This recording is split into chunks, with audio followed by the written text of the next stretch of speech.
أعوذ بالله من الشيطان اللعين الرجيم بسم الله الرحمن الرحيم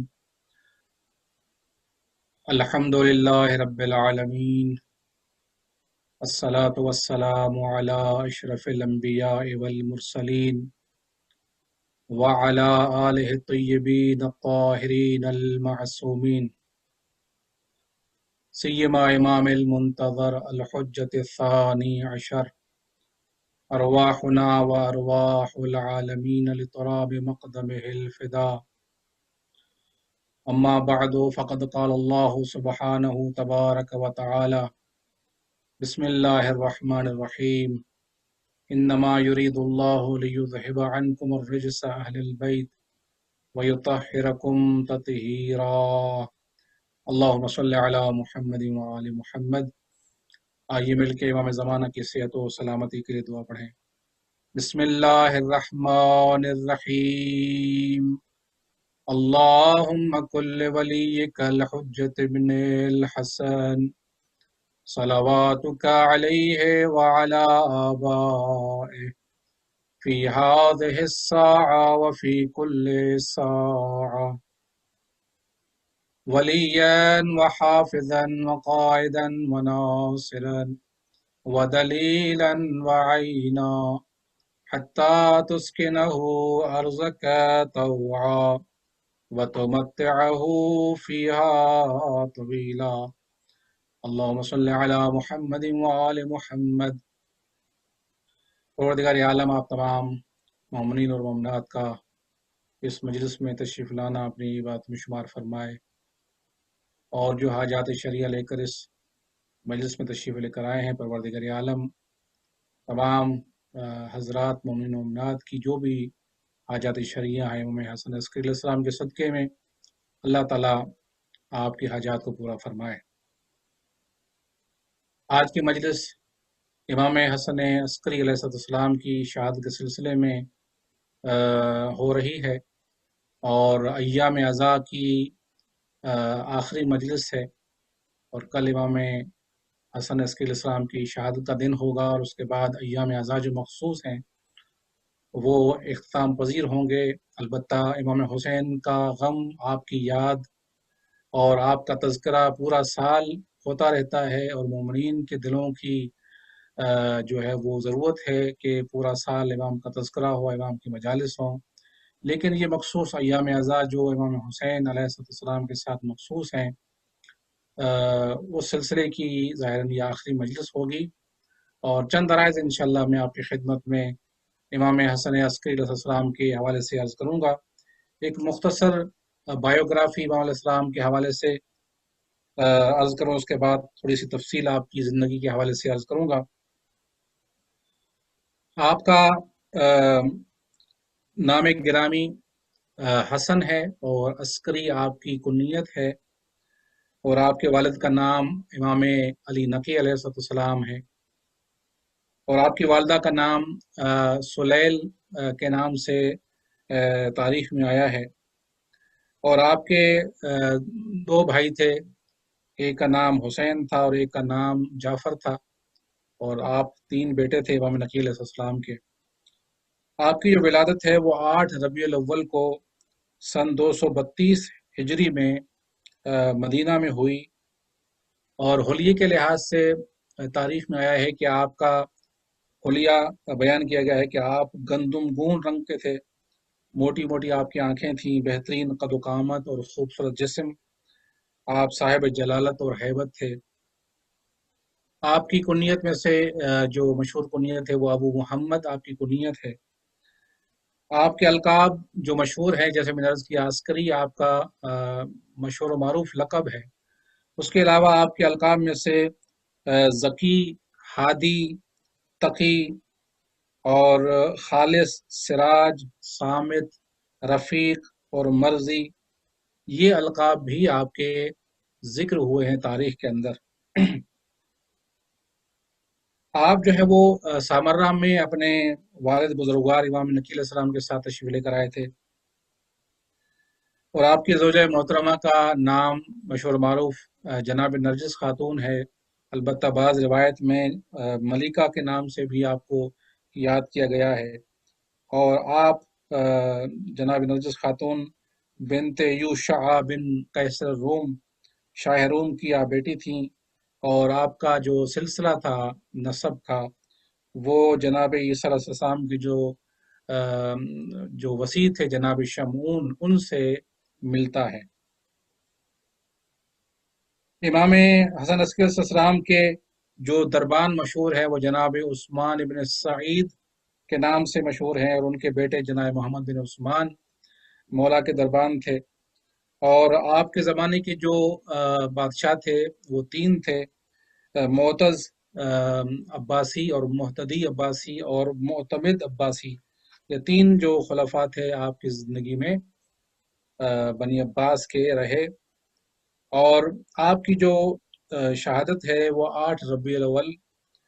360 ہجری میں 28 سال کی عمر میں آپ کی شہادت ہوئی، اور آپ کو سامرہ میں اپنے والد بزرگوار امام نقی علیہ السلام کے ساتھ دفن کیا گیا ہے۔ یقیناً یہ ایک مختصر تعارف تھا امام حسن عسکری علیہ السلام کا۔ ویسے ہر امام اپنے زمانے میں ایسی شخصیت ہوتا ہے کہ اس زمانے میں کوئی بھی شخص، کوئی بھی ذات آپ کا مقابلہ نہیں کر سکتی۔ دنیا میں، پوری دنیا کے اندر کوئی بھی ایسا فرد نہیں ہو سکتا کہ جو فضائل اور کمالات میں امام سے بہتر ہو، امام سے افضل ہو، چاہے علم کے لحاظ سے، تقوی کے لحاظ سے، پرہیزگاری کے لحاظ سے، دوسرے کمالات، شجاعت کے لحاظ سے، سخاوت کے لحاظ سے، یہ تمام جو اچھی صفتیں ہیں پروردگار عالم نے زمانے کے امام کو سب سے برتر اور سب سے بہتر قرار دیا ہوتا ہے۔ لہٰذا ہر امام اپنے زمانے میں ایک اعلیٰ اور بہترین شخصیت ہوتا ہے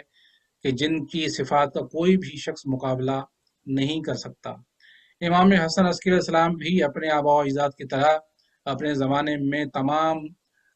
لوگوں سے افضل تھے، حتیٰ کہ بنی ہاشم میں بھی جو افراد تھے ان سے بھی آپ زیادہ با فضیلت اور با کرامت اور تمام صفات میں افضل تھے، اور اپنے آباء و اجداد کی طرح سخاوت کے لحاظ سے بھی آپ کی جو ہے وہ آپ کا ذکر جو تاریخ میں آتا ہے، اور آپ نے اپنے زمانے میں مختلف محتاج لوگوں کا اور جو تنگ دست تھے، جو نادار تھے، ان کی مدد کی، اور اس طرح سے مدد کی کہ ان کو مالا مال کر دیا امام نے۔ حتیٰ کہ امام حسن عسکری السلام کے ایک صحابی ہیں جناب ابو ہاشم جعفری، وہ کہتے ہیں کہ جب میں زندان سے باہر نکلا تو میں جب گھر میں آیا تو میرے پاس کچھ بھی نہیں تھا، اور کوئی چیز میرے پاس نہیں تھی۔ میں پریشان تھا کہ میں کیا کروں اور کس طرح سے میں اپنا گزارا کروں۔ ابھی میں سوچ ہی رہا تھا اور ذہن میں خیال آیا کہ میں اپنے مولا کو خط لکھوں اور ان سے تقاضا کروں کہ وہ میری مدد کریں۔ کہتا ہے کہ ابھی میں سوچ ہی رہا تھا کہ دروازے پر دق الباب ہوا، اور جیسے میں نے باہر دیکھا تو ایک شخص کھڑا تھا۔ اس نے کہا کہ مجھے امام حسن عسکری علیہ السلام نے بھیجا ہے،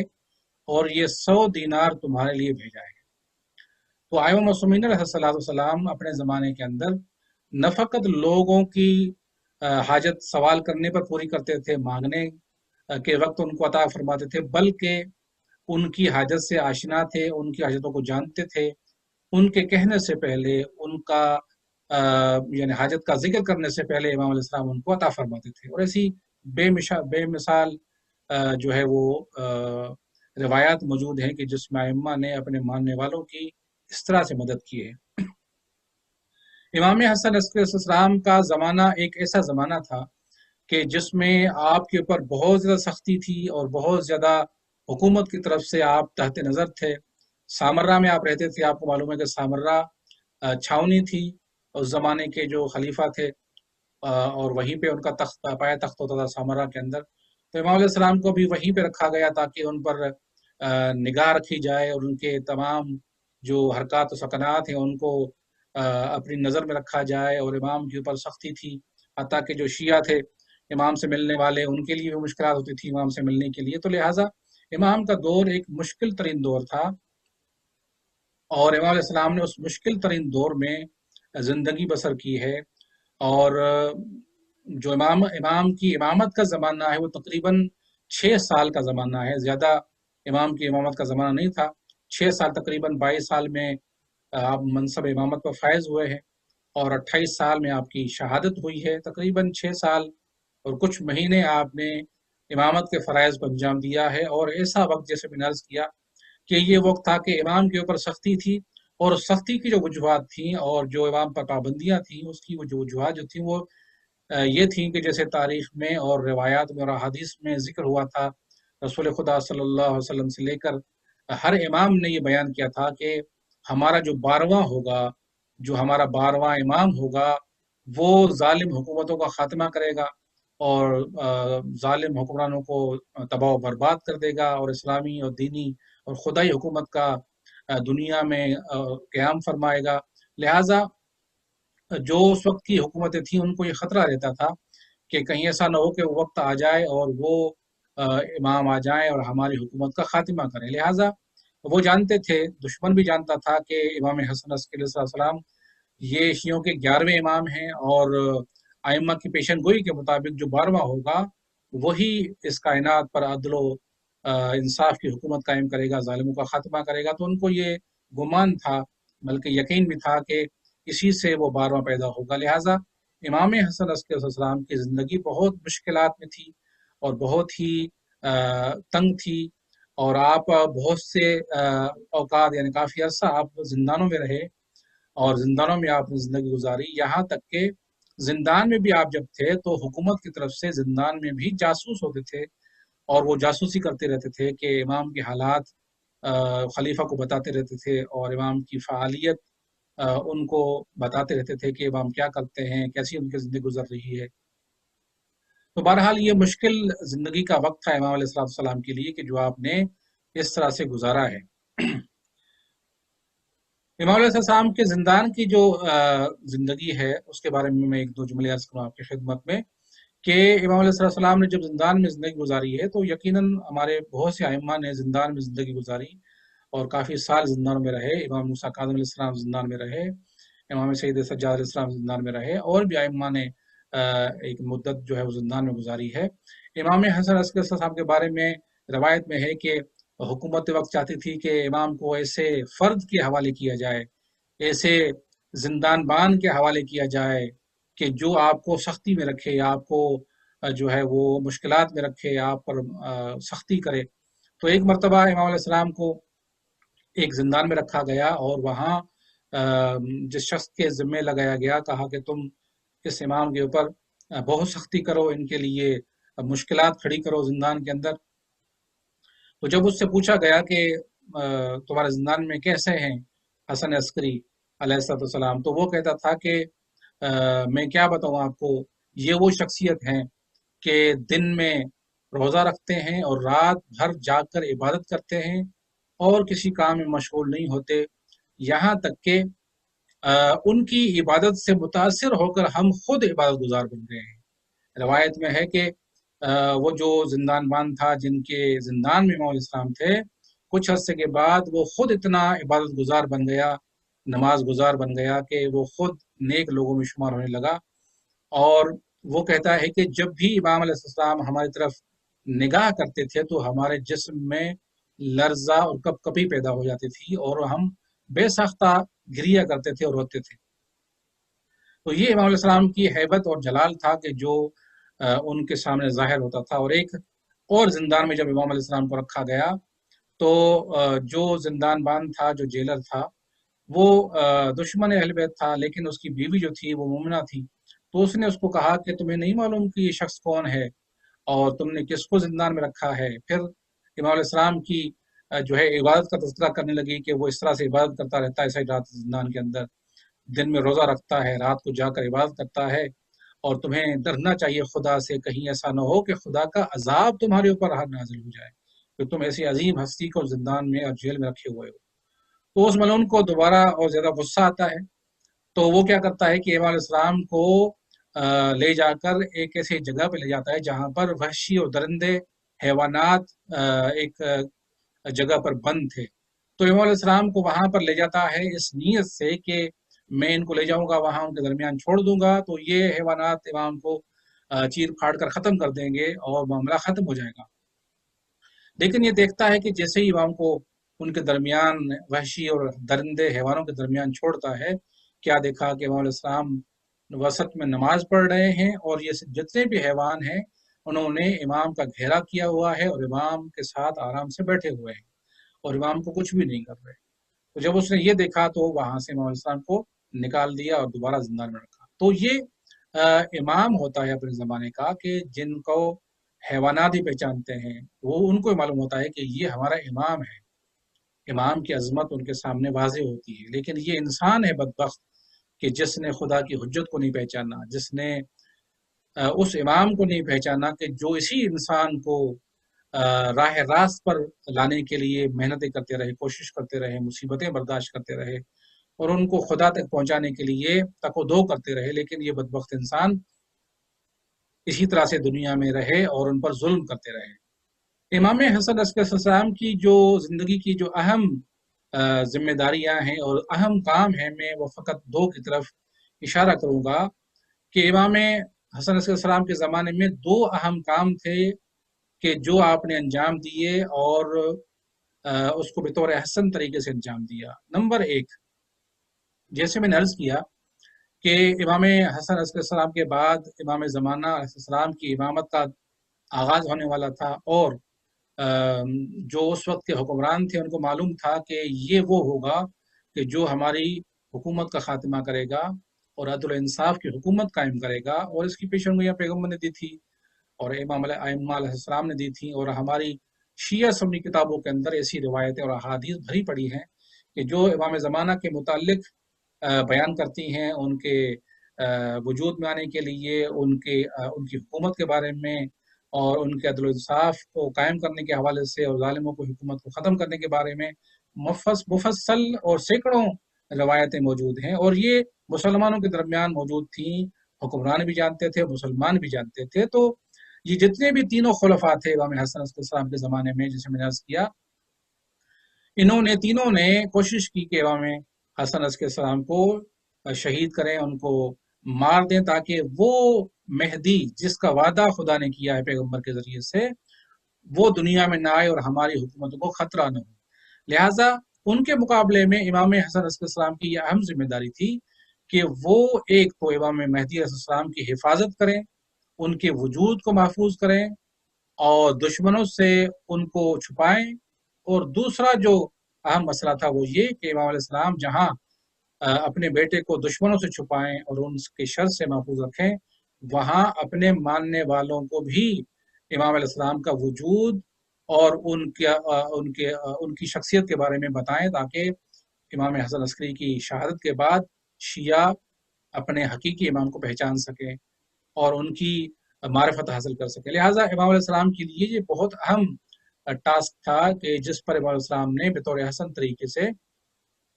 عمل کیا ہے، اور امام علیہ السلام نے عام شیعوں سے تو یقیناً امام مہدی علیہ السلام کو چھپا کے رکھا اور حکومت سے چھپا کے رکھا، اور پردہ ایک لحاظ سے پردے میں رہے اور لوگوں کے سامنے نہیں ہوتے تھے، لیکن امام حسن علیہ السلام نے اپنے خاص شیعوں کو، جو زمانے کے خاص جو قابل اعتماد شیعہ تھے مولا کے، ان کو بتایا، ضرور بتایا کہ میرے بعد کون امام ہوگا، بلکہ بعض کو امام مہدی علیہ السلام دکھایا بھی، ان سے ملاقات بھی کروائی، ان کا دیدار بھی کروایا، تاکہ جب خاص لوگوں کو پتہ ہوگا تو جب ضرورت پڑے گی تو یہی لوگ عام شیعوں کو بتائیں گے، امام مہدی کے بارے میں اطلاع دیں گے، ان کے وجود کے بارے میں بتائیں گے اور ان کی طرف رہنمائی کریں گے۔ لہٰذا ایک میں بات عرض کروں گا فقط آپ کے سامنے کہ جناب احمد ابن اسحاق اشعری امام حسن علیہ السلام کے صحابی ہیں، جو قم کے اندر جو بی معصومہ کا جو حرم ہے اس کے سامنے قبرستان ہے شیخان کے نام سے، قبرستان شیخان، وہاں پر دفن ان کی، وہاں پر قبر موجود ہے، اور یہ وہ شخصیت ہیں کہ جو امام حسن علیہ السلام کے نمائندے تھے قم کے اندر، اور قم میں ایک مشہور مسجد بھی ہے، مسجد امام حسن عسکری علیہ السلام، بعض لوگوں نے وہاں پہ شاید زیارت کی ہو۔ یہ وہ مسجد ہے کہ جو امام حسن علیہ السلام نے اسی اپنے نمائندے کو احمد ابن اسحاق اشعری کو حکم دیا تھا کہ تم وہاں پر مسجد بنواؤ، تو انہوں نے وہ مسجد بنوائی تھی امام کے حکم پر، اس کا نام رکھا مسجد امام حسن عسکری علیہ السلام، وہ ابھی تک موجود ہے، اور اس میں ماہ رجب میں بہت بڑی تعداد میں اعتکاف کرنے والے بیٹھتے ہیں،